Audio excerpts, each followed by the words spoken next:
Welcome back to the deep dive. Today, we are putting on the boots, rolling up the sleeves, and heading outside. We're tackling the garden. And I have to be honest with you, every single spring, without fail, I get this primal urge to become a farmer. I have visions of lush tomatoes and perfectly manicured hedgerows. The spring fever, it hits us all. It does, but then reality hits. Yeah. I walk into the big box garden center, and I am immediately paralyzed. It isn't just the plants, it's the gear. Oh, yeah. You turn a corner, and there is this great wall of tools. There are like 5 different shapes of shovels, 20 types of fertilizer, and gadgets that look like medieval torture devices. It feels like there are a million ways to mess this up before I even put a seed in the ground. That paralysis is completely normal. The gardening industry is massive. And frankly, it is very good at selling us solutions to problems we might not even have. Right. If you walk in without a plan, you leave with a trunk full of plastic gadgets and, a lot of anxiety. Exactly. So the mission for this deep dive is to cut through that noise. We've come through a stack of resources from the no-dig experts, the team at Gardenary, agricultural extension research, and seasoned growers like Epic Gardening. We aren't just making a shopping list, we're building what we're calling the Smart Gardener's Toolkit. Right.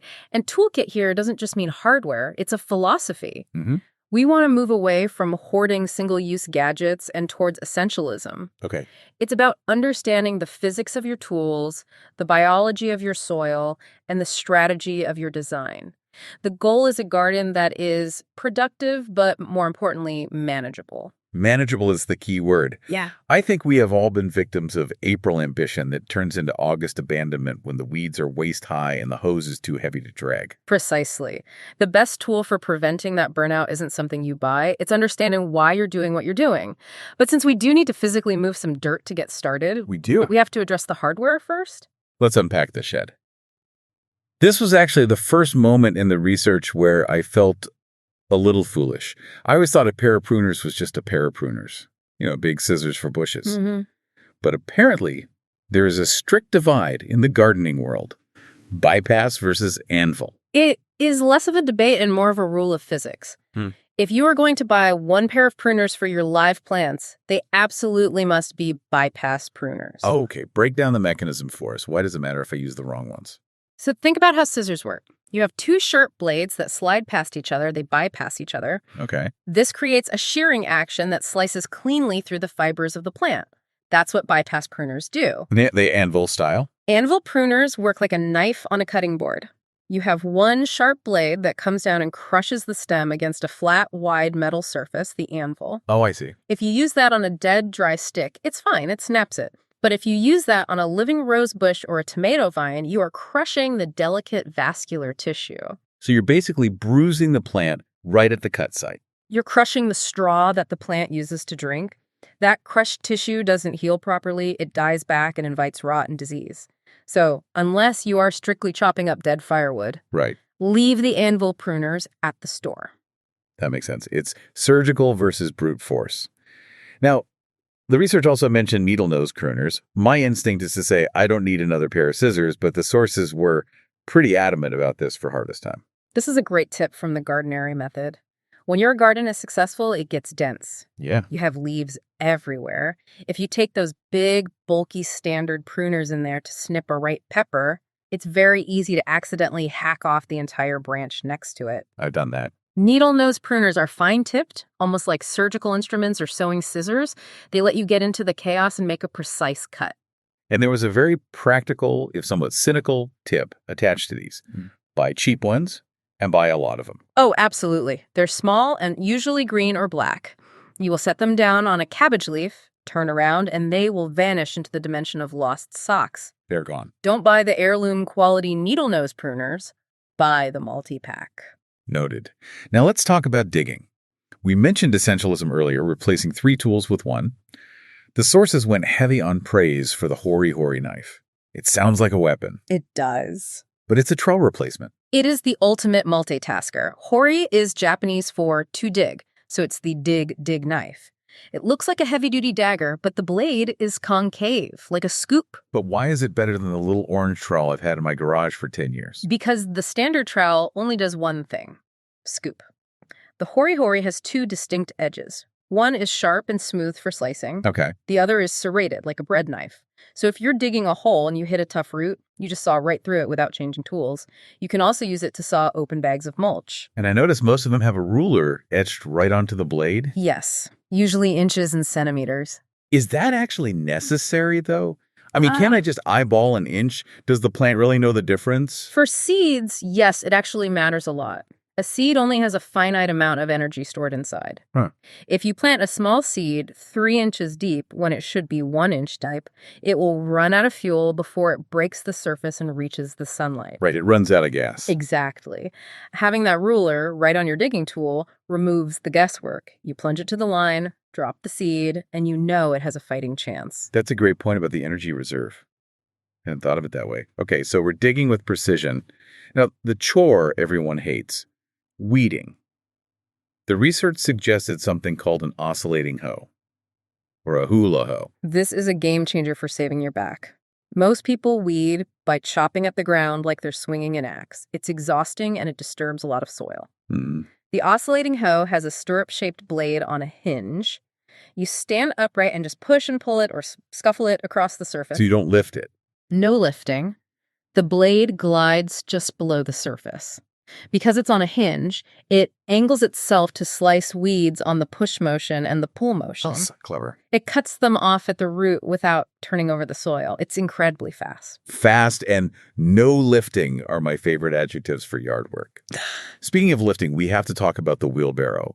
The sources pointed out a physics issue with the standard wheelbarrow that I think I've been fighting my whole life without realizing it. The single wheel wobble. Yes. A traditional wheelbarrow has one wheel in the front center. It is essentially a unicycle with a bucket.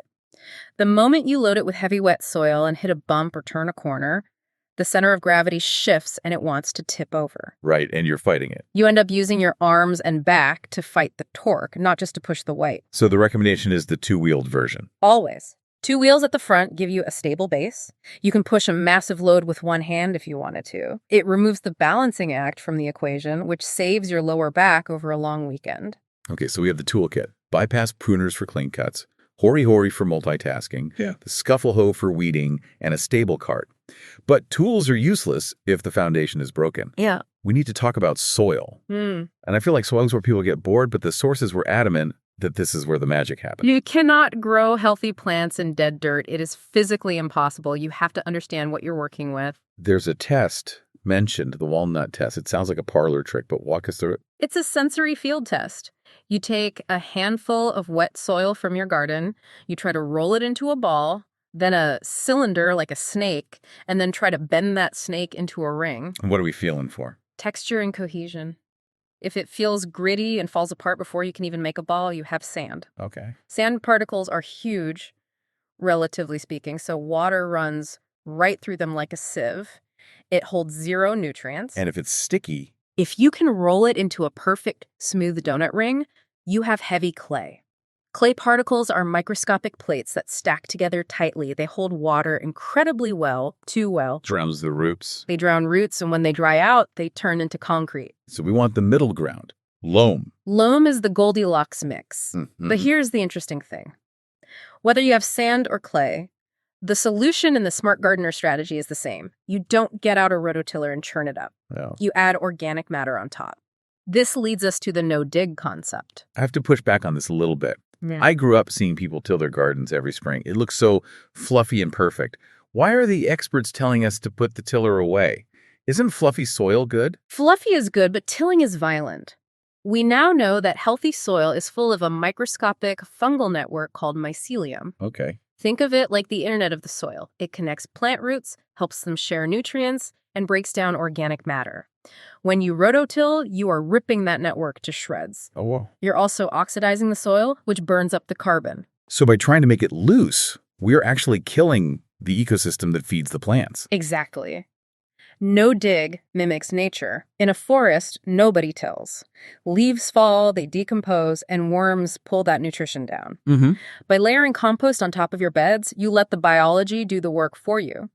The worms act as your tillers, creating tunnels for air and water without destroying the structure. That makes sense. Let the worms do the work. Now, speaking of nature doing the work, let's talk about water. I feel like this is where I've killed the most plants. Yeah. I see dry soil, I panic, I flood it. And you are not alone. Shallow, frequent watering is the most common mistake. But we also need to understand surface tension. Okay. If your soil is really dry, have you ever noticed that water just beads up and runs off? Yeah, it's like a dry sponge. It doesn't want to absorb it. Exactly. If you just stand there with a hose for 30 seconds, the top quarter inch gets wet and everything else runs off. The roots down deep get nothing. So what do we do? That's why we use the water weight water technique. Which is exactly what it sounds like. You water the surface just enough to dampen it. Then you walk away, wait 5 minutes, let that moisture break the surface tension and open up the pores of the soil. Oh, okay. Then you come back and give it a deep soak. The water will actually penetrate down to the root zone. And that trains the roots, right? It does. Roots follow the water. If you only water the surface, roots stay at the surface. The first hot day in July, those surface roots bake and your plant dies. If you water deeply, roots dive deep, or the soil stays cool and moist. Now, there was one specific exception to the let it dry out rule, and that was seedlings. Yes. The dry seed is a dead seed rule. A seed or a tiny sprout has no root system to reach deep water. Right. If a germinating seed dries out for even a few hours, it's game over. You have to keep that top layer consistently moist until they are established. Okay, let's pivot to design. A lot of our listeners are working with small spaces, balconies, patios, maybe a small townhouse yard. The Sources has some really interesting ways to maximize this. Yeah. It's not just about fitting it in, it's about tricking the eye. The mantra for 2025 is go up, not out. Vertical gardening. But this is more than just a hanging basket.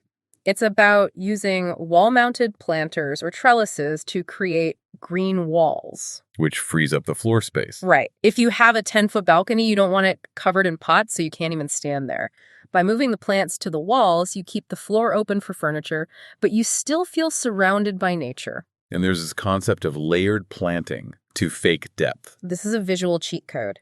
If you plant everything at the same height, your brain reads the space as flat and small.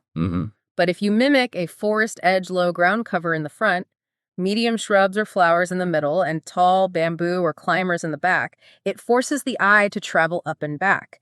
It creates an illusion of volume. I also want to touch on the dual purpose idea. We saw some great examples of built-in planter benches. This is huge for urban spaces. Yeah. Instead of buying a bench in a pot, build a bench where the backrest is the planter. You're sitting inside the garden. That's smart. It saves space and looks incredibly high-end. And speaking of high-end, let's talk about the ground itself. I was surprised to see gravel paths on the list of smart garden features, but the logic held up. It's about permeability. Concrete is permanent and sheds water, creating puddles. Gravel allows rain to soak into the ground, recharging your soil. Right. But aesthetically, a crunching gravel path with dense, soft plants spilling over the edges looks very English cottage. It softens the hard lines of a small yard. And if you have a spot that is always soggy, the Sources mentioned rain gardens. Don't fight the swamp. Yeah. If you have a low corner that always collects water, don't try to force roses to grow there. Plant water-loving species, sedges, ferns, irises. Turn the drainage problem into a purposeful feature. A rain garden acts like a sponge, filtering the water before it goes into the ground. It really comes back to that idea of working with what you have rather than fighting it, which brings us to the ultimate battle, pests. We are working with nature, but sometimes nature wants to eat our lettuce. The battleground. One of the experts had a quote that I think should be framed on every garden gate. Yeah. You don't have a slug problem, you have a duck deficiency. It's brilliant, isn't it? It reframes the entire issue. In a balanced ecosystem, every pest has a predator. Right. If your garden is overrun with slugs, it's not because slugs are evil. It's because you haven't invited the things that eat. Slugs, ducks, beetles, frogs, hedgehogs. So the goal isn't to sterilize the garden with chemicals. No, because chemicals kill the predators too.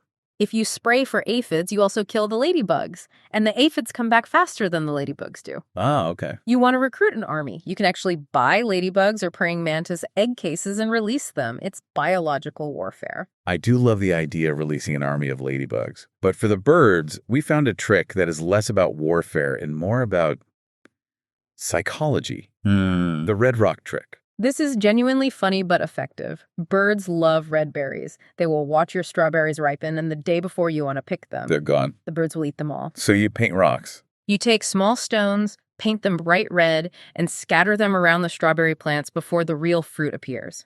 The birds see the red, swoop down, peck the rock, and realize it's hard and inedible. Wow. They get frustrated and decide that the red things in this garden aren't food. By the time your real strawberries ripen, the birds have moved on. That is essentially gaslighting the birds. I respect it. But there is also just good old-fashioned hygiene. The sources talked about sanitation, specifically regarding fruit trees. This is critical. There is a pest called the plum curculio, a nasty little weevil.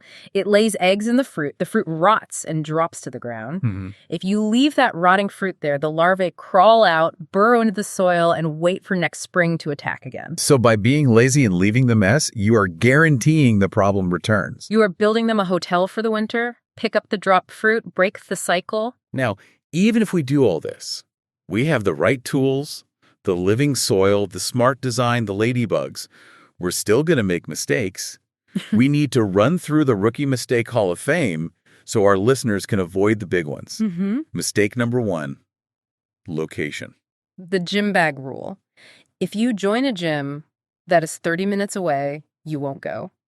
If you plant your garden in the far back corner of the yard where you never walk, you will ignore it. Out of sight, out of mind. It needs to be in your zone 1, somewhere you see every day while drinking your coffee. And related to that is the sun. I feel like people overestimate how much sun they actually get. We represent it optimistically. We look out at noon and say, it's sunny, but you need to track the shadows. At 8 a.m. is the neighbor's garage shading the spot. At 4 p.m. is the big oak tree casting a shadow. Right. Vegetables need 6 to 8 hours of direct, unfiltered light. If you don't have that, you are fighting a losing battle. Another big one, planting things you don't eat. It sounds obvious, but new gardeners get seduced by easy-to-grow lists. Radishes are the classic example. They are incredibly easy. But if you hate the taste of radishes, why are you growing 50 of them? Because the packet said it was easy. Right, but then harvest time comes, and you have no motivation to go out and pick them.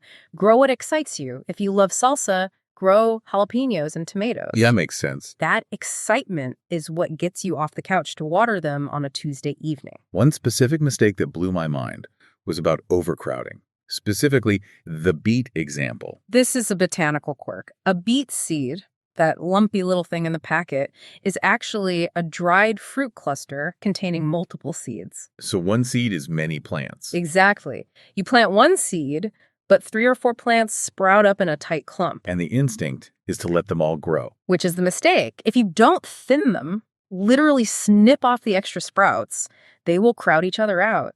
You'll end up with 4 tiny, woody, unusable beets instead of one big, juicy one. You have to be ruthless with spacing. Kill your darlings. That is hard to do. Finally, the mistake of ignoring local wisdom. We're all global now, looking at Instagram gardeners in California or the UK, but I'm gardening in Ohio. Climate zones matter, but microclimates matter more. A gardener in Zone 9 might be planting tomatoes in February. If you do that in Zone 5, you will kill them. Achoo.